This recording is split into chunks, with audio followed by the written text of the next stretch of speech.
Hello student, स्वागत है आप सभी का पॉलिटेक्निक फर्स्ट सेमेस्टर के communication skills in English subject के लेक्चर नंबर 8 में। लेक्चर नंबर 7 में हमने इंपॉर्टेंस ऑफ हार्ड स्किल्स और सॉफ्ट स्किल्स के टॉपिक्स को कवर किया था। यूनिट सेकंड आपका समाप्त हो गया है। इस लेक्चर में हम यूनिट नंबर थर्ड को स्टार्ट करने वाले हैं और ये आपका काफी इंपॉर्टेंट यूनिट रहने वाला है। इस यूनिट से आपके एग्जाम में 12 मार्क्स के क्वेश्चन एराइज होंगे। काफी सिंपल यूनिट है, काफी सरल और आसान भाषा में मैं आपको सारी चीज समझाऊंगा। बस आप इस वीडियो को पूरा लेक्चर को अगर ध्यान से आप देख लेते हैं, सुन लेते हैं, तो आपके सारे डाउट्स भी क्लियर हो जाएंगे। किस तरीके से आपके एग्जाम में क्वेश्चन एराइज होंगे वो भी मैं आपको बताऊंगा, ठीक है। क्योंकि ये काफी जरूरी है कि ये जो आपका यूनिट है इससे आपको ये नहीं मालूम चल पाएगा किस तरीके से। बहुत सारे बच्चे सोचेंगे कि हाँ ऐसे क्वेश्चन पूछेगा, ऐसे क्वेश्चन पूछेगा, लेकिन इसमें से आपका दूसरे तरीके से क्वेश्चन पूछता है। तो लेक्चर को ध्यान से देखिए, सारी चीजों को सबसे पहले समझ लीजिए। इसमें आपको पढ़ना क्या क्या है। जैसे पहले क्या होता था, रीडिंग कम्प्रीहेंशन की बात करें तो इसमें क्या होता था, कहीं से भी कुछ अनसीन पैसेज टाइप का पैसेज उठा लेता था। जैसे सपोज कीजिए कि मैं आपको एग्जांपल के थ्रू बताता हूँ कि महात्मा गांधी जी के बारे में उसने क्या किया, 10 लाइन का आपको कुछ दे दिया कि हाँ इनका जन्म यहाँ पे हुआ था, इन्होंने ये काम किया था, ये आंदोलन किया था, और इसी पैसेज से संबंधित 10 लाइन का दे दिया। इसको आपको क्या होता था, पढ़ना होता था, अच्छे से पढ़ना होता था, पढ़ करके क्या होता था, समझना होता था। और जब आप समझ लेंगे तो इसी के नीचे आपसे क्वेश्चन पूछा जाता था कि हाँ बताइए महात्मा गांधी जी ने ये आंदोलन कब किया था। तो इस पैसेज को अगर आप पढ़ेंगे तो इसी में इसका सारा आंसर छिपा रहेगा। फिर इसमें कोई मान लीजिए कि शब्द आ गया, वर्ड मीनिंग आ गया कि हाँ ये है, कब कह देगा कि इसका बताइए कि एंटोनिम्स क्या होगा, सिनोनिम्स क्या होगा, या फिर मतलब 3-4 क्वेश्चन इसी पैसेज से संबंधित आपके एग्जाम में पूछे जाते थे। अब इस बार क्या हुआ है, पहले क्या होता था कि कहीं से कोई टॉपिक उठा लेता था, कोई वो नहीं था कि हाँ यही से देगा, यही से देगा। अब क्या हुआ है, इसमें भी आपका रीडिंग कॉम्प्रिहेंशन में, इंग्लिश फॉर कम्युनिकेशन में आपके 4 चैप्टर्स आ गए हैं। कौन कौन से वो चैप्टर्स है, पहला है आपका एक तरीके से कह सकते हैं टॉपिक्स, कहते हैं कह सकते हैं प्रोफेशनल डेवलपमेंट ऑफ टेक्नीशियन, यानी तकनीशियनों का व्यावसायिक विकास। दूसरा है आपका आपका कहिए कि लीडरशिप एंड सुपरविजन। और तीसरा है आपका द रोमांस ऑफ रीडिंग। और चौथा है आपका सर सीवी रमन जी के बारे में, ठीक है। तो एक एक करके हम, और लगभग लगभग एक ही लेक्चर्स में मैं आपको कहिए कि ये जो यूनिट नंबर थर्ड है आपका मैं समाप्त कर दूंगा। काफी सिंपल है। इसमें देखिए बस आपको इंग्लिश पढ़ना आना चाहिए, पढ़ना और समझना आना चाहिए, क्योंकि इसमें से क्या है 99% चांसेज ये हैं कि आपसे जो एग्जाम में क्वेश्चन पूछा जाएगा वो पैसे देगा। अब पैसे आपका प्रोफेशनल डेवलपमेंट ऑफ टेक्नीशियन से दे सकता है, लीडरशिप एंड सुपरविजन से दे सकता है, द रोमांस ऑफ रीडिंग से दे सकता है, या फिर सर सीवी रमन जी के बारे में दे देगा। अब 10 लाइन का या फिर 8 लाइन का कोई पैसेज देगा।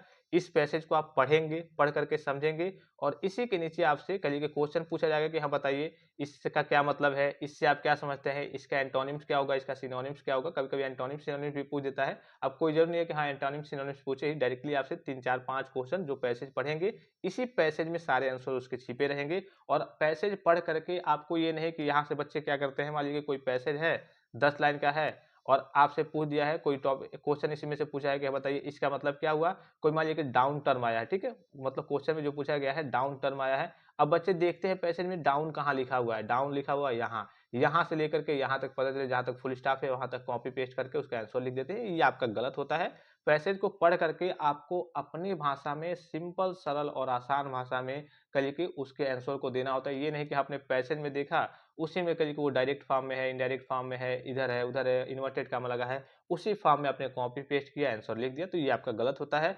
पैसेज का मतलब होता है कि इसको आप पहले, रीडिंग कम्प्रीहेंशन मतलब इसको आप पढ़िए, समझिए और आप अपने सरल और आसान भाषा में उसका आंसर दीजिए। तो इसके लिए आपको समझना जरूरी है। तो सबसे पहला इसमें क्या है, सबसे पहले देखिए रीडिंग कम्प्रीहेंशन। तो reading comprehension is the ability to read text and understand its meaning, यानी कि रीडिंग कम्प्रीहेंशन का सीधा मतलब होता है पाठ को पढ़ना, कोई पैसे दिया है या फिर जो भी चीज दिया है उसको पढ़ना और उसके अर्थ को समझना।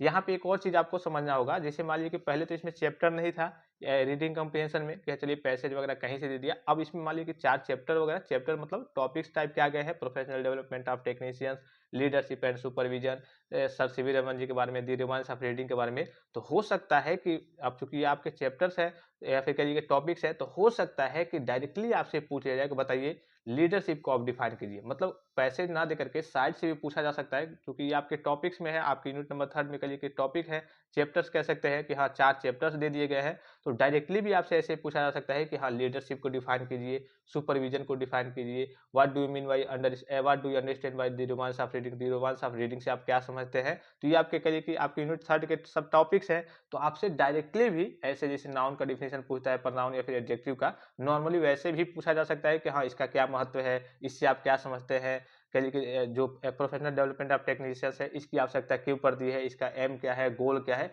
तो ये आपसे डायरेक्टली भी पूछा जा सकता है। लेकिन जहां तक उम्मीद है 99% चांसेस ये है कि ये आपसे अनसीन पैसेज यानी कि पैसेज के रूप में ही पूछा जाएगा। पैसे देगा 2 4 5 10 लाइन का और उसी को पैसेज को पढ़ करके आपको समझ करके और आपको उसका आंसर अपने शब्दों में देना होगा। तो चलिए एक-एक करके हम समझते हैं। दोनों तरीके से आपके क्वेश्चन मैंने बता दिए किस-किस तरीके से पूछे जा सकते हैं। पैसे दे करके भी पूछ सकता है और डायरेक्टली भी ऐसे पूछ सकता है कि हाँ, लीडरशिप को डिफाइन कीजिए, सुपरविजन को डिफाइन कीजिए, इसके प्रोफेशनल डेवलपमेंट ऑफ टेक्नीशियन का गोल क्या है। ये सारी चीजें डायरेक्टली भी आपसे पूछी जा सकती है, लेकिन ज्यादातर जो चांसेज है वो यही है कि पैसे दे करके ही आपसे पूछेगा। पैसे देगा, उसको आप पढ़ेंगे और उसी के नीचे क्वेश्चन पूछा रहेगा कि हाँ, इसका क्या मतलब है, इससे आप क्या समझते हैं। तो इस पैसे को जब आप पढ़ेंगे तो आप इसको मान लीजिए कि पढ़ लिए, आपने समझ लिया और ये क्वेश्चन पूछा, क्वेश्चन आपने पढ़ा कि हाँ ये पूछा है, तो इसी पैसेज में उसका आंसर छिपा रहेगा, उसको पढ़ करके आपको आंसर वगैरह देना होता है। तो इस टाइप से ही पूछने के चांसेस 99% है और इसी प्रकार से आपके एग्जाम में क्वेश्चन वगैरह एराइज होंगे और साइड से भी डायरेक्टली भी ऐसे आपसे थोड़ा बहुत चांसेस है कि ऐसे भी कहीं आपसे पूछ ले। तो दोनों तरीके से चलिए हम देख लेते हैं। सबसे पहले समझ लेते हैं, एक ही लेक्चर में इसको समाप्त कर देंगे हम। प्रोफेशनल डेवलपमेंट ऑफ टेक्नीशियंस, तकनीशियनों का व्यावसायिक विकास। यहाँ पे देखिए टेक्नीशियंस, टेक्नीशियंस का यहाँ पे मतलब क्या है, टेक्नीशियन मतलब जो टेक्निकल टाइप के काम करते हैं। टेक्नीशियंस का यहाँ पे सीधा मतलब है आपसे यानी कि इंजीनियर्स से।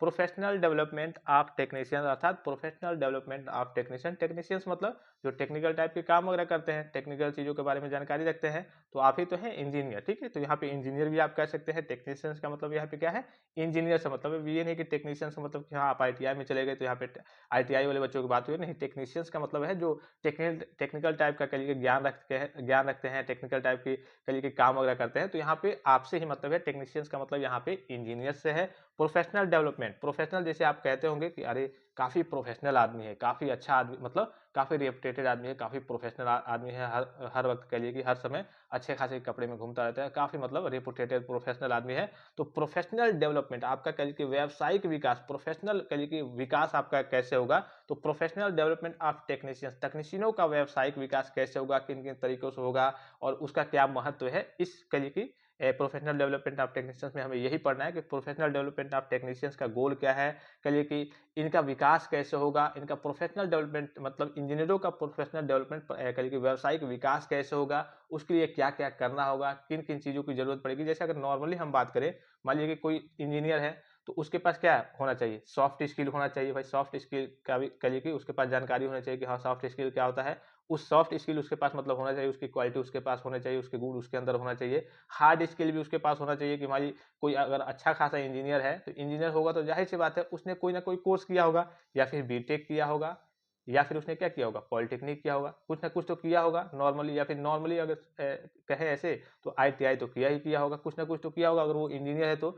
अब मान लीजिए कि वो इंजीनियर तो बन गया, मान लीजिए कि उसने पॉलिटेक्निक कर लिया, पॉलिटेक्निक करने से तो काम चलेगा नहीं भाई, उसके अंदर सॉफ्ट स्किल होना चाहिए। अब हार्ड स्किल में चलिए उसने पॉलिटेक्निक कर लिया है, इसके अलावा भी उसके पास काम करने की करिए की क्वालिटी होना चाहिए, गुण होना चाहिए, किस तरीके से हम काम करें। इसके अलावा मान लीजिए सपोज कीजिए कि मान लीजिए कि आप काम कर रहे हैं, तो काम कर रहे हैं तो आपके अंदर लीडरशिप की क्वालिटी नहीं है, तो अभी आप तो लीडरशिप सुपरविजन आगे आप पढ़ेंगे ही। मतलब इससे मतलब ये है कि हाँ उनका विकास कैसे होगा। तो अब जाहिर सी बात है, जैसे आप पॉलिटेक्निक कर रहे हैं, अभी फिलहाल मान लीजिए कि पॉलिटेक्निक कर रहे हैं, तो पॉलिटेक्निक में जैसे कई सारे बच्चे होते हैं कि कॉलेज नहीं जाते हैं। जब कॉलेज नहीं जाएंगे तो जो प्रैक्टिकल कराया जाएगा, प्रैक्टिकल का नॉलेज उनके पास नहीं होगा। इसके अलावा जो सेमिनार होते हैं और सारी जो चीजें होती है उससे कह लीजिए कि वो वंचित रह जाएंगे, काफी ज्यादा ज्ञान कह लीजिए कि उनको नहीं मिल पाएगा। वो क्या कह लीजिए ऐसे कि वो काफी सारी चीजों से वंचित रह जाएंगे, काफी सारे ज्ञान से वो वंचित रह जाएंगे। तो इसके चलते क्या होगा, उनका नुकसान होगा। तो उनके पास तो प्रोफेशनल उनका कह लीजिए व्यावसायिक विकास हो नहीं पाएगा, क्योंकि वो कॉलेज जाते ही नहीं है, कुछ पढ़ते ही नहीं है। अब जब जाहिर सी बात है, जब कॉलेज नहीं जाएंगे, प्रैक्टिकल वगैरह नहीं करेंगे, ठीक है, जो आपके टेस्ट वगैरह होते हैं टेस्ट में पार्टिसिपेट नहीं करेंगे, तो उनका कह लीजिए कि उनका जो डेवलपमेंट होगा, प्रोफेशनल डेवलपमेंट होगा, वो कह लीजिए कि कम होगा। और जो अन्य बच्चे होंगे जो रेगुलर कॉलेज जाएंगे, जो डेली कह लीजिए कि टेस्ट वगैरह देंगे, इसके बाद से अगर मान लीजिए कि प्रैक्टिकल वाइवा हो रहा है उसको कह लीजिए कि देंगे, इसके अलावा जितने प्रैक्टिकल हो रहा है उसको सही से करेंगे, तो उनका कह लीजिए कि जो डेवलपमेंट होगा वो प्रोफेशनल डेवलपमेंट होगा। और उसमें वो काफी सारी चीजों को सीखेंगे, समझेंगे और आगे की ओर बढ़ेंगे। तो यहाँ पे देखिए सबसे पहले इस पैराग्राफ को हम देखते हैं। The education of the technicians is the backbone of the industry, यानी कि जो भी एजुकेशन होता है टेक्नीशियंस का यानी कि इंजीनियर का, वो बैकबोन होता है किसी भी इंडस्ट्री का, किसी भी फैक्ट्री का, किसी भी डिपार्टमेंट का। वो क्या होता है, बैकबोन होता है। अगर आपके पास एजुकेशन है, ये मान लीजिए कोई इंजीनियर है किसी कंपनी में काम कर रहा है और उसके पास एजुकेशन ही नहीं है सही तरीके का, या फिर वो काम करना ही नहीं जानता है, तो क्या कर पाएगा? हो सकता है कि वो कंपनी चल के आगे चल के बंद हो जाए, बैठ जाए। तो कहिए कि एजुकेशन जो है टेक्नीशियंस का अर्थात इंजीनियर का वो बैकबोन है किसी भी इंडस्ट्री का, किसी भी फैक्ट्री का।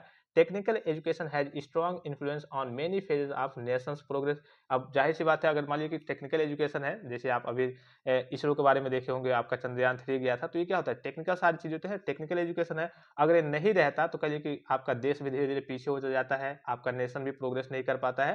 तो वही कहा गया कि technical education has strong influence on many phases, कई फेजेस में कहिए कि ये प्रभावित करता है और नेशंस के प्रोग्रेस में काफ़ी ज़्यादा कहिए कि इसका योगदान है। अगर टेक्निकल एजुकेशन नहीं है, तो आपका जो राष्ट्र है, नेशन है, वो भी प्रोग्रेस नहीं कर पाएगा। The various projects of industrial development depends on largely on technician की वेरियस प्रोजेक्ट्स की बात करें इंडस्ट्रियल डेवलपमेंट में, तो डिपेंड करता है लार्जली किस पे? आपके इंजीनियर्स पे अर्थात टेक्नीशियंस पे, who has to assist the engineers on the one hand and translate the language of engineers to craftsmen on the other.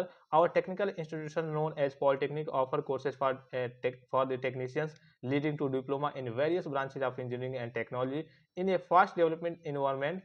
Modernization of laboratories and workshops it is to be given necessary attention. There has been a shift in the approach towards the aim of laboratory instructions. Conventional laboratory experiments on verification of theory are giving way to learning by doing. Professional development of technicians involves acquiring new knowledge, skills and competencies through various means including, यानी कहने का सीधा मतलब है, यहाँ पे देखिए अगर पूरा इसके करिए कि सारांश की बात करें, तो एजुकेशन जो है टेक्नीशियंस का एजुकेशन काफ़ी ज़्यादा इंपॉर्टेंट है, बैकबोन होता है किसी भी फैक्ट्री इंडस्ट्री के लिए, और ये काफ़ी ज़्यादा नेशन के प्रोग्रेस में भी करिए कि इसका काफ़ी ज़्यादा योगदान रहता है। टेक्निकल अगर एजुकेशन नहीं है तो करिए कि आपके राष्ट्र का भी प्रोग्रेस सही से नहीं हो पाएगा। इसके अलावा कोई भी इंडस्ट्री हो गया, डिपार्टमेंट हो गया, करिए कि उसमें काफ़ी ज़्यादा और लार्जली डिपेंड रहते हैं। जैसे मान लीजिए कि कोई भी आपका फैक्ट्री हो गया या फिर कोई भी आपका प्रोजेक्ट हो गया, कोई नया प्रोजेक्ट चलने वाला है, कोई रोड बनने वाला है, तो उसमें क्या होता है? इंजीनियरों का काफ़ी ज़्यादा योगदान होता है। इसके अलावा जो आपके पॉलिटेक्निक के कोर्स की बात करें, कई सारे इंस्टीट्यूट है जिसमें पॉलिटेक्निक कोर्स कराए जाते हैं, तो उसमें डिप्लोमा के कई सारे ब्रांच वगैरह होते हैं, इसमें कई सारी चीज़ें आपको सिखाई जाती है। इसके अलावा देखिए जो नई-नई चीज़ें अगर आती रहती है, जैसे सपोज़ कीजिए कि जो पुरानी चीज़ें थी वो हट गई थी, तो क्या होगा? आपके लैब से वो सारी चीज़ें हट जाएँगी, नए-नए लैब के लिए कराए जाते हैं और लैब में आपको जो थ्योरी होता है, जो पुराने साइंटिस्ट वगैरह कह के गए हैं, उसको भी बताया जाता है और जो नई-नई चीज़ें आती रहती हैं, उसको भी आपको सिखाया जाता है। इसके अलावा जो टेक्नीशियंस होते हैं, वो उसमें क्या करते हैं, जो इंजीनियर होते हैं, नई-नई चीज़ों को वहाँ पे सीखते हैं, एक्वायरिंग के लिए कि यहाँ पे दिख रहा होगा आपको, professional development of technician involves acquiring new knowledge, skills and competencies through various means including, क्या-क्या चीज़ें वो सीखते हैं, क्या-क्या, जैसे सपोज़ यहाँ पे दिख रहा होगा आपको कि फॉर्मल एजुकेशन, सबसे पहले तो उनके पास फॉर्मल एजुकेशन होना चाहिए। जैसे आप पॉलिटेक्निक कर रहे हैं, तो आपको सर्टिफिकेट वगैरह डिप्लोमा का सर्टिफिकेट मिलेगा। फिर यहाँ पे बैचलर डिग्री, अगर आप बीटेक कर रहे हैं, तो बैचलर डिग्री मिलेगा। फिर specialised training programmes from related branch. अब मान लीजिए कि सपोज़ कीजिए कि आप पॉलिटेक्निक कर रहे हैं, तो अभी आप 5th सेमेस्टर में जब आप जाएँगे, तो आपके कॉलेज में कंपनी वगैरह आने लगेंगे, ठीक है? तो उसके बाद से आपको ट्रेनिंग करने का मौका मिलता है। इसके अलावा अभी आप 2nd सेमेस्टर के जब आप एग्ज़ाम दे लेंगे, तो 2nd सेमेस्टर के बाद से एक बार आपको समर ट्रेनिंग करना होगा, जिसे हम इंडस्ट्रियल ट्रेनिंग कहते हैं। फिर आपको 4th सेमेस्टर के बाद एक क्या करना होगा, समर ट्रेनिंग अर्थात इंडस्ट्रियल ट्रेनिंग करना होगा। पहले एक ही बार होता था 4th सेमेस्टर के बाद। अब जो नए बच्चे हैं इस बार 2024 में एडमिशन लिए हैं, जो इस लेक्चर को देख रहे हैं, उनको 2nd सेमेस्टर के बाद भी एक समर ट्रेनिंग, इंडस्ट्रियल ट्रेनिंग करना होगा। यानी कि आपको अपने ब्रांच से संबंधित किसी भी कंपनी में जाकर के वहाँ पे लखनऊ शहर में जाइए, फिर कहीं कहीं भी आप किसी भी कॉलेज के स्टूडेंट्स होंगे, वहाँ पे जाकर के आपको ट्रेनिंग करना होगा। 1 महीने अर्थात 4 वीक की वो लगभग 28 दिन का करिए कि ट्रेनिंग आपका होता है। तो 2nd सेमेस्टर का एग्जाम देकर के तुरंत आपको करना होगा, वो नोटिस में आपको बता दूँगा। जितने भी 1st सेमेस्टर के स्टूडेंट्स हैं, अभी 2nd सेमेस्टर जब आप पास करेंगे, तब आपको ट्रेनिंग करना होगा। फिर 4th सेमेस्टर के बाद करना होगा और 5th सेमेस्टर के बाद से 5th सेमेस्टर से आपके कॉलेज में कंपनी वगैरह जहाँ पे प्लेसमेंट वगैरह होता होगा, कंपनी आने लगेंगी, तो कंपनी से जो भी आपका ब्रांच होगा, उसी से रिलेटेड आपको कंपनी में जाना है। तो सबसे पहले मान लीजिए कि प्रोफेशनल डेवलपमेंट ऑफ टेक्नीशियंस की बात करें, यहाँ पे आपको दिख रहा होगा। चलिए आपने लैब वगैरह किया, लैब में नई-नई चीज़ों को सीखा, जो भी थ्योरी है साइंटिस्ट की उसके बारे में पढ़ा, जो भी नई-नई चीज़ें हैं लैब में उसको आपने सीखा। इसके बाद से प्रोफेशनल डेवलपमेंट ऑफ टेक्नीशियंस, यानी कि अगर आपको प्रोफेशनल एक डेवलपमेंट कहिए कि जितने भी इंजीनियर हैं उसका अगर व्यावसायिक विकास चाहिए, अच्छा-सा कहिए कि एक विकास चाहिए, अच्छे से जानकारी चाहिए, तो इसमें क्या होगा, आपका नॉलेज स्किल मतलब अच्छा होना चाहिए। आपको नई-नई चीज़ों को खोज करने का या फिर कहिए कि उसको बनाने का कहिए कि आपके अंदर गुण होना चाहिए। तो इसके लिए आपके पास क्या-क्या चीज़ें होनी चाहिए? तो सबसे पहले तो आपके पास कहिए कि फॉर्मल एजुकेशन होनी चाहिए कि हाँ, चलिए आप कोई इंजीनियर बन गए, तो इंजीनियर बनने के सर्टिफिकेट प्रोग्राम आपने किया होगा, डिप्लोमा वगैरह या फिर बीटेक वगैरह किया होगा और आपने कहिए कि ट्रेनिंग वगैरह किया होगा, तो ये फॉर्मल एजुकेशन हो गए। फिर कंटिन्यूइंग कम्युनिकेशन, ये नहीं कि हाँ आपने पढ़ा इंजीनियरिंग की, आपने छोड़ दिया। अब से जैसे कॉलेज में ही बच्चे होते हैं तो वर्कशॉप्स वगैरह की बात करें, प्रैक्टिकल वगैरह की बात करें, तो ये सारी चीज़ें नहीं करते हैं। तो आपने जब पढ़ भी लिया है उसके बाद से भी आपको वर्कशॉप्स वगैरह, प्रैक्टिकल वगैरह, कॉन्फ्रेंस वगैरह करते रहना है, सेमिनार्स वगैरह करते रहना है। ऑनलाइन कोर्सेज अगर आप करना चाहते हैं साइट से, वो भी आप कर सकते हैं। फिर आपके पास देखिए सॉफ्ट स्किल्स डेवलपमेंट, यानी कि सॉफ्ट स्किल्स आपके पास होना चाहिए, यानी कि आपके पास कम्युनिकेशन स्किल होना चाहिए, कम्युनिकेशन स्किल आपका अच्छा होना चाहिए, कम्युनिकेशन आपकी जानकारी, ये नहीं कि आप संचार कर ही नहीं पा रहे हैं, तो ये कैसा प्रोफेशनल डेवलपमेंट कैसे हो पाएगा आपका? जाहिर सी बात है, कोई इंजीनियर है और वो संचार ही नहीं कर पा रहा है सही तरीके से, किसी से बात ही नहीं कर पा रहा है, तो कैसे उसका प्रोफेशनल डेवलपमेंट कैसे माना जाएगा? ठीक है, तो ये क्वालिटी होना चाहिए। टीम वर्क होना चाहिए, प्रॉब्लम सॉल्विंग स्किल होना चाहिए, टाइम मैनेजमेंट आपके पास होना चाहिए कि हाँ, आपको अगर किसी कंपनी में काम करना है तो किस तरीके से टाइम को मैनेज करना है, ये नहीं कि काफ़ी ज़्यादा समय वेस्ट हो जाए। लीडरशिप की क्वालिटी आपके अंदर होनी चाहिए। तो ये क्या होगा, सॉफ्ट स्किल्स का डेवलपमेंट। करिए कि प्रोफेशनल डेवलपमेंट की बात करें, अगर प्रोफेशनल डेवलपमेंट कब होगा, जब ये सॉफ्ट स्किल्स रहेंगे, आपके पास फॉर्मल एजुकेशन तो आपका कंटिन्यू रहेगा ही, फॉर्मल एजुकेशन रहेगा। The goal of professional development for technician to ensure they remain competent, innovation, productive, safe, customer focused. इसके अलावा दिख रहा होगा, हाँ, यहाँ पे देखिए इसका मतलब क्या है, the goal of professional development of technicians to ensure, यानी कि गोल क्या है प्रोफेशनल डेवलपमेंट फॉर टेक्नीशियंस के लिए। ठीक है, इसका गोल क्या है, तो देखिए गोल की बात करें तो नए नए चीज़ों को खोज करना, बनाना, प्रोडक्टिव होना, सेफ होना। जैसे मान लीजिए कोई इंजीनियर है तो जाहिर सी बात है वो सेफ्टी का भी, जहाँ भी काम करते हैं लेबर वगैरह उसके अंडर में, या फिर वो भी काम करता है तो सेफ तरीके से कि हाँ चलिए सेफ्टी का पालन करता है कि हाँ हमको इस तरीके से काम करना है, क्योंकि सेफ्टी फर्स्ट होता है। अगर सेफ्टी सही नहीं है, मान लीजिए कि कुछ हो गया, तब तो सारी चीज़ें बर्बाद हो गई। और नई नई चीज़ों का, जैसे अगर कोई इंजीनियर है या फिर टेक्नीशियंस है, अगर उसके पास अच्छा सा स्किल है, अच्छा सा नॉलेज है, professional development of for technicians की बात करें, अगर उसके पास अच्छा सा नॉलेज है, हर एक स्किल अच्छी है, तो क्या करेगा, नई नई चीज़ों के बारे में खोज करेगा, नई नई चीज़ें बनाएगा, नई नई चीज़ों का निर्माण करेगा, प्रोडक्टिव होगा, ज़्यादा उत्पाद भी करेगा और सेफ भी रहेगा। सारी चीज़, लोगों को भी सेफ रखेगा, उसके अंडर में जितने भी लेबर वगैरह होंगे, खुद भी वो क्या करेगा, खुद भी वो सही तरीके से काम करेगा। कस्टमर फोकस्ड, कस्टमर को करिए कि जो कस्टमर की आवश्यकता है उस हिसाब से सारी चीज़ों को बनाएगा, सारी चीज़ों को मैनेज करेगा। फिर देखिए प्रोफेशनल डेवलपमेंट ऑफ टेक्नीशियन, यही सारी चीज़ें हिंदी में दी गई हैं, हिंदी में आप पढ़ लेंगे। ठीक है, अब देखिए इस पार्ट से आपको एक पैसेज, मतलब मैंने पहला जो पैसेज है, ये पैसेज आपको बता दिया। इस पैसेज से आपको किस तरीके से क्वेश्चन वगैरह पूछे जाएंगे, जैसे मान लीजिए पैसेज आपने ऊपर पढ़ लिया। अब what is the goal of professional development of technician, professional development of technicians का गोल क्या क्या है? तो गोल की बात करें, नॉर्मल अगर सीधे शब्दों में कहें तो the goal of professional development for technician is to enhance their skill, यानी कि उनके स्किल को बढ़ाना, knowledge and competence to perform their job task efficiently and effectively. यानी कि प्रोफेशनल डेवलपमेंट ऑफ टेक्नीशियंस का सीधा मतलब है कि उनके स्किल को बढ़ाना, यानी कि जितने भी इंजीनियर्स हैं उनका स्किल थोड़ा सा अच्छा हो, नॉलेज अच्छा हो, और आगे चल के वो अच्छे से काम वगैरह करे, इफिशिएंटली और इफेक्टिवली काम वगैरह करे। तो यही इसका गोल है, प्रोफेशनल डेवलपमेंट ऑफ टेक्नीशियंस का यही गोल है कि वो जो जितने भी आपके इंजीनियर हो गए या फिर टेक्नीशियंस हो गए, वो क्या करे, उनका स्किल वगैरह अच्छा हो। नॉर्मल तो यही है कि हाँ उनका स्किल इनहेंस देयर स्किल्स, उनका स्किल वगैरह अच्छा हो, नॉलेज वगैरह उनके पास अच्छा आ जाए, और उसके बाद से वो अच्छे तरीके से इफिशिएंटली और इफेक्टिवली, अच्छे तरीके से इफेक्टिवली तरीके से, प्रभावी तरीके से, प्रभावी ढंग से काम वगैरह करे। तो यही इसका गोल है। What is professional development, professional development क्या है?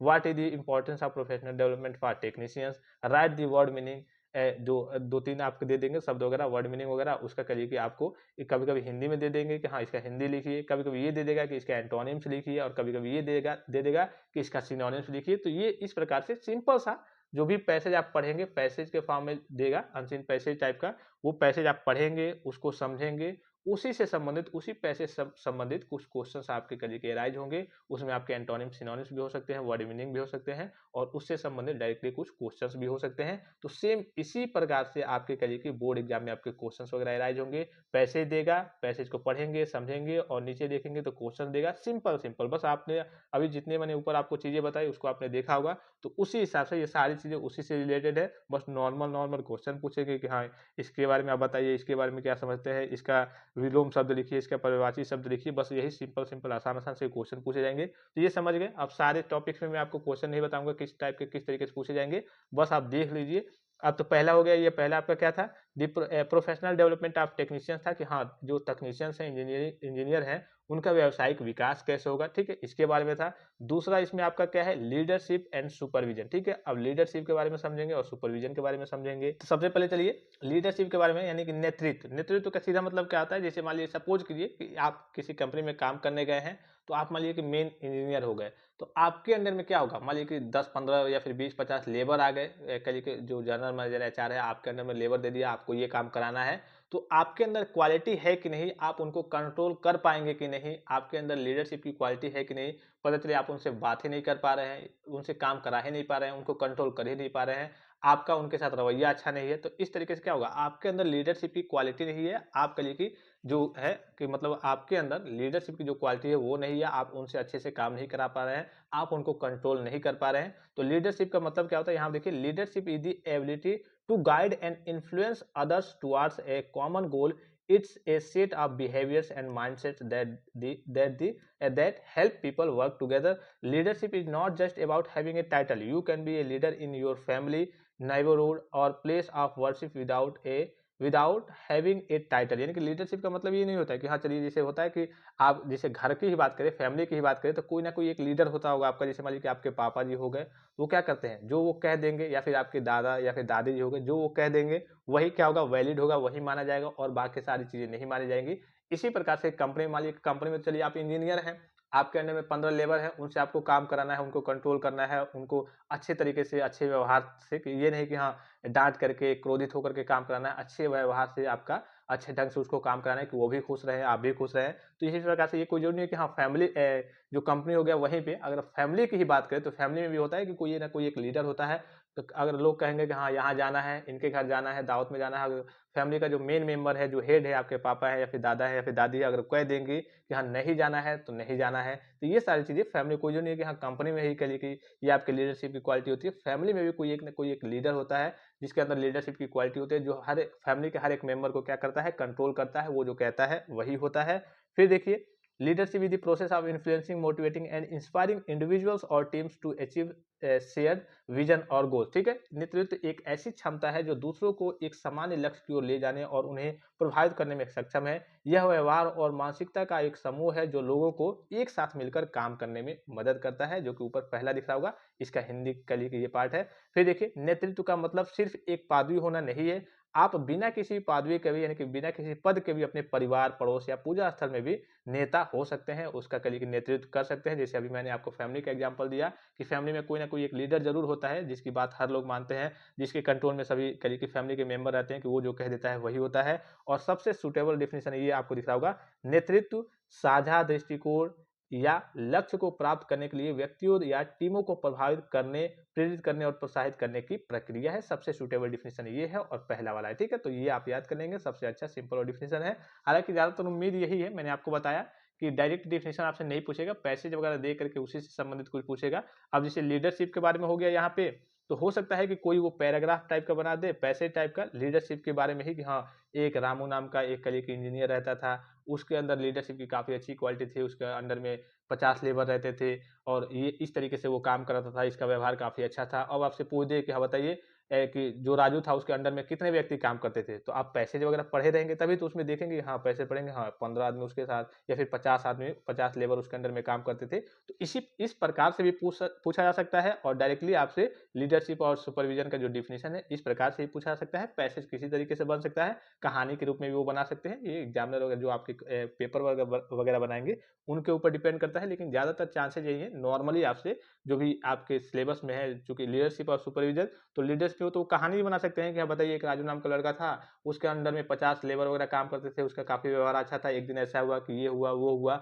और वो पैसेज बना देंगे 10 लाइन का, एक कहानी टाइप का, और उसी में से आपको पूछ देंगे कि बताइए, हाँ इसका आंसर बताइए, बताइए कि इसके राजू के अंडर में कितने लेबर वगैरह काम करते थे। तो पैसेज को आपको पढ़ना होगा, समझना होगा, उसका आंसर देना होगा। और डायरेक्टली भी आपसे ऐसे पूछा जा सकता है कि हाँ लीडरशिप का डिफिनेशन बताइए, सुपरविजन का डिफिनेशन बताइए। आई होप कि आप समझ गए होंगे, काफी सिंपल सा ये यूनिट है, यूनिट नंबर 3 आपका। अब देखिए कुछ इसमें करिए कि जो बड़े बड़े आपके प्रोफेसर होते हैं और वैज्ञानिक वगैरह होते हैं, तो उसमें क्या होता है, अपना अपना कथन कुछ दिए होते हैं। तो इनके देखिए, according to John C Maxwell के अनुसार लीडरशिप क्या है, leadership is not about titles, positions और flow charts, it is about one life influencing another. यानी कि नेतृत्व का मतलब केवल उपाधि, पद या प्रभाव चार्ट नहीं है, इसका मतलब है कि जीवन का दूसरों पर प्रभाव डालना। यानी कि मान लीजिए कि आप तो चलिए एक आपके अंदर लीडरशिप की क्वालिटी है, आप कहीं लीडर बन गए, तो आप क्या करेंगे, अपने प्रभाव को दूसरों तक, यानी कि दूसरों को प्रभावित करेंगे कि नहीं ऐसे नहीं करना है, ऐसे काम करना है, नहीं ये एक सही नहीं है, ये गलत है, ये सही है। अब भाई जाहिर सी बात है ना, दूसरों पर अपना प्रभाव डालते हैं कि हाँ आपके अंदर जो भी क्वालिटी है, दूसरे के अंदर भी लोगों से कैसे काम कराना है। तो यही इन्होंने क्या है कि नेतृत्व का मतलब केवल उपाधि नहीं है कि हाँ आप बड़े पद पे चले गए हैं, आपके पास बहुत बड़ा पद है तो आप कह लिए आपके अंदर एक गुरूर आ जाए कि हम तो बहुत बड़े पद पे हैं, हम कुछ हैं। तो नेतृत्व का मतलब केवल उपाधि, पद या प्रभाव चाट नहीं है, इसका मतलब है एक जीवन का, यानी कि आपके जीवन का या फिर कहिए कि एक अच्छे जीवन का दूसरे जीवन पर प्रभाव डालना। तो ये किन्होंने कहा है? According to John C Maxwell. फिर देखिए अकॉर्डिंग टू वारेन बेनिस के अनुसार leadership is the capacity to translate vision into reality, यानी कि नेतृत्व दृष्टिकोण को वास्तविकता में बदलने की क्षमता। जैसे बहुत सारे जैसे इंजीनियर ही होते हैं तो क्या सोचते हैं कि नहीं ये काम नहीं, ऐसे अगर हो जाता ना, जैसे मान लीजिए रात को है ऐसे सोच रहे हैं कि ऐसे हो जाता तो बहुत बढ़िया रहता, तो वो क्या करते हैं अपने दृष्टि को, यानी कि जो भी चीज़ वो सोचे रहते हैं, मतलब जो सोचते हैं या फिर कहिए कि जो उनको लगता है कि हाँ ये अच्छा रहेगा, तो उसको क्या करते हैं वो अपने कहिए कि वास्तविकता में उसको बदल देते हैं कि हाँ चलिए ऐसा हमने सोचा था, ऐसा कर दिया, कंपनी के लिए भी बेटर है, मेरे लिए भी बेटर है, लेबर के लिए भी बेटर है। तो नेतृत्व दृष्टि को वास्तविकता में बदलने की क्षमता है। फिर देखिए की लीडरशिप स्किल्स, यानी कि प्रमुख नेतृत्व कौशल क्या क्या है? स्ट्रेटेजिक थिंकिंग, आपके पास रणनीतिक सोच होनी चाहिए, प्रॉब्लम सॉल्विंग स्किल आपके पास होनी चाहिए। मतलब लीडरशिप के अंदर क्या क्या क्वालिटी वगैरह इस तरीके से समझ सकते हैं कि क्या क्या लीडरशिप की है, मतलब क्या क्या क्वालिटी है, इस तरीके से क्या क्या क्वालिटी उनके अंदर होना चाहिए। इमोशनल इंटेलिजेंस होना चाहिए, भावनात्मक बुद्धि होना चाहिए। जैसे कभी कभी ये होता है कि कई लोग आकर के मान लीजिए सपोज कीजिए कि उनके पास कोई काम नहीं है, मतलब ऐसे छुट्टी मांगना चाहते हैं, इमोशनली आकर के कहें कि मेरे घर पे ये हो गया है, मेरे यहाँ ये समस्या हो गई है, प्लीज सर छुट्टी दीजिए। तो कभी कभी ये होता है ना, चलिए आप उसके पड़ जाएंगे उसके जाल में कि हाँ चलिए भाई इमोशनल है, लग रहा है सही बोल रहा है। तो इस तरीके की भी आपके पास इमोशनल इंटेलिजेंस होना चाहिए कि हाँ कौन सही बोल रहा है, कौन झूठ बोल रहा है। पता चले कोई रियल में आकर के कह रहा है सर मुझे घर जाना है, ये मेरी मम्मी बीमार है, मुझे छुट्टी दीजिए, और पता चले कि आपको लगे कि नहीं ये पहले जैसे ये भी झूठ बोल रहा है, पहले ने जैसे झूठ बोला था, तो आप जो सही था उसको ना दे पाए, मतलब उसको छुट्टी नहीं दिए, जो झूठ वाला था उसको छुट्टी दे दिए। तो आपके पास इमोशनल इंटेलिजेंस होना चाहिए कि अगर आप कहीं काम कर रहे हैं तो कौन सही तरीके से बोल रहा है, कौन झूठ तरीके से बोल रहा है। इमोशनल करिए कि भावनात्मक बुद्धि भी आपके पास होना चाहिए। कम्युनिकेशन संचार तो होना ही चाहिए, कम्युनिकेशन स्किल तो होना चाहिए। कोलिब्रेशन सहयोग वगैरह के लिए कि गुण आपके पास होना चाहिए। एडेप्टेबिलिटी अनुकूल क्षमता होनी चाहिए, अनुकूलन क्षमता होनी चाहिए। कोचिंग एंड मेंटरिंग के लिए कि इसका भी करिए कि आपके पास क्वालिटी होना चाहिए। और build build trust and relationship, विश्वास और रिश्ते बनाइए। तो काफी इंपॉर्टेंट चीज है और काफी अच्छी चीज है।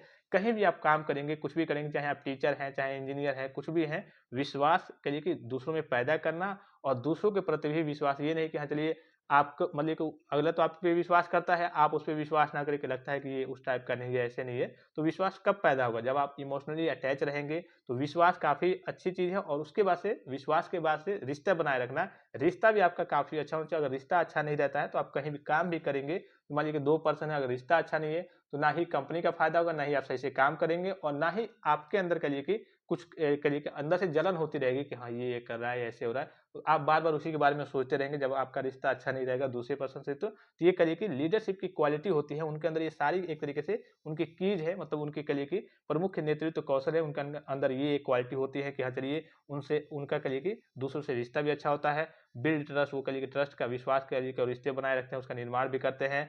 कोचिंग और मेंटरिंग भी करते हैं। अनुकूलन क्षमता भी उनके पास होती है, सहयोग करने की क्षमता भी होती है, कम्युनिकेशन स्किल भी अच्छा होता है। इमोशनल इंटेलिजेंस, भावनात्मक बुद्धि भी उनके पास होती है, प्रॉब्लम सॉल्विंग स्किल भी उनके पास होता है, स्ट्रेटेजिक थिंकिंग, रणनीतिक सोच भी उनके पास होता है। तो ये आपके कीज हैं लीडरशिप स्किल्स के, ठीक है। फिर आप देखिए सुपरविजन, ये आपका पर्यवेक्षण। ये क्या होता है? इसमें क्या होता है? बस गाइड करना होता है। जैसे लीडरशिप में आपने नॉर्मली देखा कि हाँ सभी को कंट्रोल करना, उस प्रकार से करिए कि मैनेज करना, व्यवस्थित करना, टाइम का मैनेजमेंट करना, ये आपके लीडरशिप में आ जाते हैं। अगर सुपरविजन की बात करें तो supervision is defined as guiding the activities of the people who perform the work, यानी कि पर्यवेक्षण को कार्य निष्पादित करने वाले लोगों की गतिविधियों का मार्गदर्शन करने के रूप में परिभाषित किया जाता है। या फिर देखिए the act of watching person और activity and making certain that everything is done correctly, safely and timely, यानी कि किसी व्यक्ति या गतिविधि पर नजर रखने और सुनिश्चित करने की कार्य सब कुछ सही ढंग से, सुरक्षित रूप से और समय पर किया जाए। तो इसी को क्या कहते हैं हम? आपका सुपरविजन यानी कि पर्यवेक्षण कहते हैं। पर्यवेक्षण की बात करें, इसके क्या है? सुपरवाइजरी स्किल क्या है, प्रमुख पर्यवेक्षी कौशल क्या क्या है? तो इसमें भी वही सारी चीजें हैं कि हाँ आपके अंदर चलिए कम्युनिकेशन स्किल आपका होना चाहिए, लीडरशिप की क्वालिटी होनी चाहिए, problem solving skill, decision making, time management, emotional intelligence, adaptability, coaching and mentoring. तो यही जो आपके करिए कि जो लीडरशिप के आपके करिए कि गुण वगैरह थे, कीज वगैरह थे, वही आपके सुपरविजन के भी हैं। तो सुपरविजन में यही होता है कि बस एक तरीके से गाइड करना होता है, देखना होता है कि हाँ काम सुचारू रूप से, सही तरीके से, समय पर, सुरक्षित तरीके से हो रहा है या फिर नहीं। तो ये आपका सुपरविजन होता है, पर्यवेक्षण होता है। फिर देखिए नेक्स्ट है आपका दी रोमांस ऑफ रीडिंग, ठीक है। पहले हमने पढ़ा the professional development of technicians, फिर लीडरशिप एंड सुपरविजन पढ़ा। अब तीसरा है आपका इसमें दी रोमांस ऑफ रीडिंग, यानी कि पढ़ने का रोमांस। पढ़ने के रोमांस से क्या मतलब है कि आप सही से, जैसे बहुत सारे बच्चे पढ़ने बैठते हैं तो दिमाग यहाँ पे रहता है, भले पढ़ते यहाँ पे हैं, दिमाग कहीं और रहता है, ठीक है, मतलब पढ़ते तो यहाँ पे बुक ले लिए हैं, ओपन कर लिए हैं, दिमाग कहीं और है, और पता चले वो पढ़ते हैं तो उसमें से 1% भी उनके दिमाग में नहीं जाता है कि क्या पढ़ रहे हैं। पढ़ तो यहाँ पे बुक ओपन कर लिए हैं, लेकिन दिमाग कहीं और पे सोच रहा है कि यार यहाँ तो गए होते लड्डू मिल गया होता, 15 अगस्त में थोड़ा सा पहले गए होते लड्डू मिल गया होता, यहाँ पे गए होते थोड़ा सा ये देख लिए होते, ये कर लिए होते, दिमाग कहीं और रहता है, तो उनकी पढ़ाई कैसे हो पाएगी। तो रोमांस ऑफ रीडिंग का मतलब है कि आपका पढ़ने के लिए एक जुनून होना चाहिए, और जब भी आप पढ़ें तो एक तरीके से वो रोमांस टाइप का हो कि हाँ, लगे कि एकदम मन से, लगन से लीन हो जाए उसमें कि हाँ, पढ़ रहे हैं हम, इस तरीके से। तो यही आपका द रोमांस ऑफ रीडिंग है। देखिए, reading has the power to transport us to new worlds, evoke strong emotions and foster a deep understanding of ourselves and others. यानी कि पढ़ने पढ़ने में हमें नई दुनिया में ले जाने, प्रबल भावनाएं जगाने तथा स्वयं और दूसरों के बारे में गहरी समझ विकसित करने की शक्ति होती है। जाहिर सी बात है, जब आप पढ़ेंगे, अब पढ़ने का मतलब क्या है, यहाँ पे द रोमांस ऑफ रीडिंग से मतलब है कि आप रीडिंग में मतलब ऐसे पढ़ें, जो भी आप पढ़ रहे हैं ऐसे पढ़ें कि उसमें एकदम गुम हो जाए, लीन हो जाए, मगन हो जाए, और पढ़ेंगे तभी तो आपके पास कहिए कि आगे की जानकारी वगैरह आती रहेगी कि हाँ, कैसे ये होता है, कैसे कहिए कि इमोशन को कंट्रोल किया जाता है, और दूसरों के बारे में भी आपको जानकारी मिलेगी, अन्य चीज़ों के बारे में, जैसे जितने भी आपके यूपीएससी वाले छात्र होते हैं वो देखेंगे अगर आप, तो वो न्यूज़पेपर भी पढ़ेंगे, जितनी भी चीज़ें मिल जाएँगी उनको कहीं से नॉलेज वगैरह, अगर वो नॉलेज की चीज़ है, चाहे वो न्यूज़पेपर हो गया, चाहे हिंदी में हो गया, चाहे इंग्लिश में हो गया, वो वहाँ से नॉलेज वगैरह पढ़ते रहते हैं, कहीं न कहीं से जो भी नॉलेज मिले, क्योंकि उसमें एग्ज़ाम में क्या-क्या पूछ दिया जाएगा उसमें तो कोई जानता नहीं है, फिक्स नहीं है कि हाँ, यहीं से यही पूछा जाएगा, कुछ भी पूछा जा सकता है। तो हर एक चीज़, हर एक नॉलेज को क्या करते रहते हैं, प्राप्त करते रहते हैं। न्यूज़पेपर हो गया, कहीं कोई बुक हो गया, जितने भी बुक हो गए, जितने भी लेखक हो गए, उन सबके बारे में उनको पढ़ना पड़ता है, तो हर एक चीज़ वो पढ़ते रहते हैं, और जानकारी को मतलब कि वो कहिए कि उनका कहिए उनको कहा जाए कि हाँ, द रोमांस ऑफ रीडिंग, यानी कि वो रीडिंग को रोमांस के तरीके से पढ़ते हैं, एकदम कहिए कि लीन होकर के, मगन होकर के पढ़ते हैं। अकॉर्डिंग टू जोसेफ एडिसन के अनुसार देखिए रीडिंग क्या है? Reading is the reading is to the mind what exercise is to the body, यानी कि पढ़ना मन के लिए वैसा ही है जैसा व्यायाम यानी कि एक्सरसाइज शरीर के लिए। मतलब कहने का मतलब क्या है? पढ़ना मन के लिए, मन मतलब क्या होता है? आपका माइंड के लिए, पढ़ना मन के लिए वैसा है जैसा आपका एक्सरसाइज शरीर के लिए। जैसे आप शरीर को स्वस्थ रखने के लिए क्या करते हैं? खूब एक्सरसाइज करते हैं, सुबह सुबह जा करके बहुत सारे बच्चे जिम भी जाते होंगे, बहुत सारे बच्चे सुबह दौड़ने भी जाते होंगे। तो जैसे आपको, अगर आपको फिजिकली फिट रहना है, शरीर को आपको सही रखना है, तो उसके लिए आप एक्सरसाइज करते हैं। उसी प्रकार से अगर आपको मन को सही रखना है, मन को सुरक्षित रखना है, मन को कहिए कि पॉजिटिव रखना है, तो इसके लिए पढ़ना ज़रूरी होता है। जब भी आप देखिए, अगर अच्छे से पढ़ेंगे, मगन होकर के पढ़ेंगे, तो जब भी आप जैसे मैथमेटिकल का ही क्वेश्चन लगा रहे हैं आप, अगर अच्छे से पढ़ रहे हैं, वो सवाल अगर आपको आ रहा है, तब तो खूब पढ़ेंगे, मज़ा आ जाएगा, 1-2 घंटे, 3 घंटे ऐसे ही बीत जाएँगे। लेकिन अगर आपको सवाल नहीं आ रहा है, आप अच्छे से पढ़ नहीं रहे हैं, दिमाग आपका कहीं और है, या फिर आपको समझ में नहीं आ रहा है, तो आप तुरंत कहिए कि 5 मिनट में कहिए कि कॉपी पेन फेंक देंगे कि अरे नहीं आ रहा है, चलो बाद में पढ़ेंगे, ये करेंगे, वो करेंगे। तो ये आपका कहिए कि द रोमांस ऑफ रीडिंग नहीं है। द रोमांस ऑफ रीडिंग का मतलब कि आप उसमें लीन हो जाएँ, मगन हो जाएँ, और ऐसे पढ़ें कि आपको मन को शांति मिले, और जब आपको सारी चीज़ें समझ में आएँगी, अच्छे से पढ़ेंगे, तो सारी चीज़ें आपको समझ में आएँगी, और मन भी आपका क्या होगा? शांत होगा। एक तरीके से कह सकते हैं यहाँ पे कि आपके मन का भी एक्सरसाइज होगा। जैसे आप फिजिकल एक्सरसाइज करते हैं, जिम वगैरह करते हैं, फिजिकली फिट होने के लिए आप एक्सरसाइज वगैरह करते हैं, उसी प्रकार से जब आप अच्छे से पढ़ेंगे, कहिए कि एकदम उसमें लीन हो जाएँगे, रोमांस करेंगे कहिए कि रीडिंग के साथ, तब आपका मन एकदम शांत रहेगा और मन आपका अच्छा होगा, कहिए कि आपके मन का एक्सरसाइज होगा। According to George R Martin के अनुसार क्या है? A reader lives a thousands lives before the dies, यानी कि एक पाठक मरने से पहले 1000 जिंदगियां जीता है। यानी कि कहिए कि जैसे मान लीजिए कोई लेखक है, या फिर कोई भी व्यक्ति है, ये चीज पढ़ रहा है, मतलब कोई ऐसी प्राकृतिक चीजों के बारे में पढ़ रहा है, या फिर नेचुरल चीजों के बारे में पढ़ रहा है, तो उसमें वो क्या हो जाता है? लीन हो जाता है, लगता है कि वो ये जिंदगी जी रहा है। फिर उसने किसी साइंटिस्ट वाले टॉपिक को उठाया, उसने ये पढ़ा, तो उसमें वो लीन हो जाएगा, लगेगा कि पहले जिंदगी में तो हम ये थे, दूसरी जिंदगी में हम ये हो गए हैं, मतलब उसमें एकदम वो लीन होकर के पढ़ता है। तो लगता है कि ये पहली दुनिया थी उसके लिए, अब ये दूसरी चीज पढ़ा है तो ये दूसरी दुनिया हो गई। इसी प्रकार से जिस जिस टॉपिक में वो लीन होकर के पढ़ता है, एकदम अच्छे से पढ़ता है, तो उसमें वो खो जाता है, और लगता है कि हाँ, जैसे एक जिंदगी लोग जी रहे हैं, तो वैसे वो उस एक ही जिंदगी में हजारों जिंदगियां जी लेता है। तो इनके अनुसार, जो according to George R Martin के अनुसार क्या है? A reader lives a thousand lives before the dies, यानी कि एक पाठक मरने से पहले 1000 जिंदगियां जीता है। फिर देखिए अकॉर्डिंग टू मैसन कोली के अनुसार क्या है? Reading gives us some place to go when we have to stay where we are, यानी कि जब हमें वहीं रहना पड़ता है जहां हम हैं, तो पढ़ने से हमें कुछ स्थान मिलता है। जैसे कि मान लीजिए कि आप यहाँ पे हैं, अब आप पढ़ रहे हैं तो आपका मन कहीं और चला जाता है, आपके अंदर कहिए कि थोड़ी बहुत अच्छी चीज़ें भी आती है, पढ़ते हैं तो सीखते भी हैं कुछ। तो यहाँ पे इनके कहने का मतलब है कि जब हमें वहीं रहना पड़ता है जहाँ हम हैं, तो पढ़ने से हमें कुछ स्थान मिलता है, कुछ कहिए कि अच्छी चीज़ें मिलती हैं, कुछ कहिए कि सीखने को भी मिलता है, इनके अनुसार ये अकॉर्डिंग टू मैसन कोहली के अनुसार है। फिर देखिए बेनिफिट्स ऑफ रीडिंग्स रोमांस यानी कि पढ़ने के रोमांस के लाभ, ठीक है? पढ़ने के रोमांस से मतलब है मतलब आप अच्छे से लीन होकर के पढ़ते हैं, तो इसके लाभ क्या-क्या हैं? तो देखिए improve mental health well being यानी कि मानसिक स्वास्थ्य में सुधार। जैसे अगर आप अच्छे से पढ़ते हैं, अभी मैंने आपको एग्जांपल दिया कि अगर आप पढ़ रहे हैं, मन से पढ़ रहे हैं, अच्छे से पढ़ रहे हैं, लीन होकर के पढ़ रहे हैं, कहिए कि पढ़ाई के साथ रीडिंग के साथ रोमांस कर रहे हैं एक तरीके से, तो आपका क्या होगा मानसिक स्वास्थ्य में सुधार होगा। और जैसे आप मैथमेटिक्स का एक क्वेश्चन ले लीजिए, अगर आप उसको लगाते हैं, अच्छे से पढ़ते हैं, समझ में आता है, तो आपको मज़ा आता है कि हाँ 2-3 घंटे 4 घंटे ऐसे बीत जाते हैं। लेकिन वही अगर आपको समझ में नहीं आता है, मन से नहीं पढ़ते, दिमाग कहीं और है, समझ में नहीं आ रहा है, तो इसमें क्या हुआ कि आप कहेंगे अरे छोड़ो यार, हालत खराब है दिमाग ऐसे ही, तो आपका मानसिक कहिए कि एक तरीके से तनाव बढ़ता जाएगा, टेंशन बढ़ता जाएगा। तो यही है कि अगर आप रोमांस करते हैं रीडिंग के साथ, अच्छे से पढ़ते हैं, तो इसके लिए मतलब इससे क्या लाभ होगा कि आपका जो मानसिक स्वास्थ्य है उसमें सुधार होगा, आपका इम्प्रूव होगा, मेंटल हेल्थ इम्प्रूव होगा।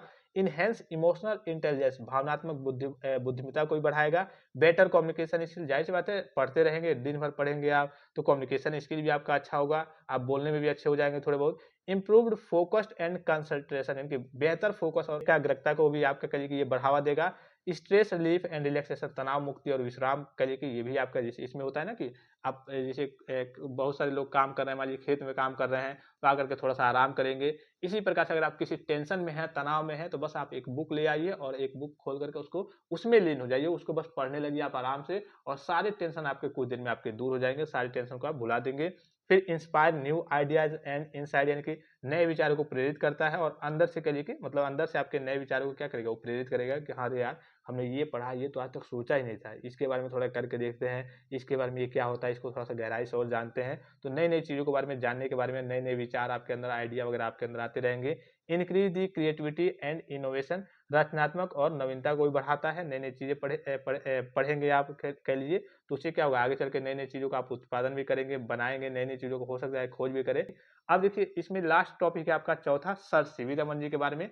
तो इसमें आपको कुछ बताने की ज़रूरत नहीं है। उनके अनुसार ये जैसे मान लीजिए उनका डेट ऑफ बर्थ, उनका पूरा बायोग्राफी वगैरह हो गया, क्या थे वो, ठीक है? कब उनको अवार्ड वगैरह मिला था, उनका जन्म वगैरह क्या कहाँ हुआ था।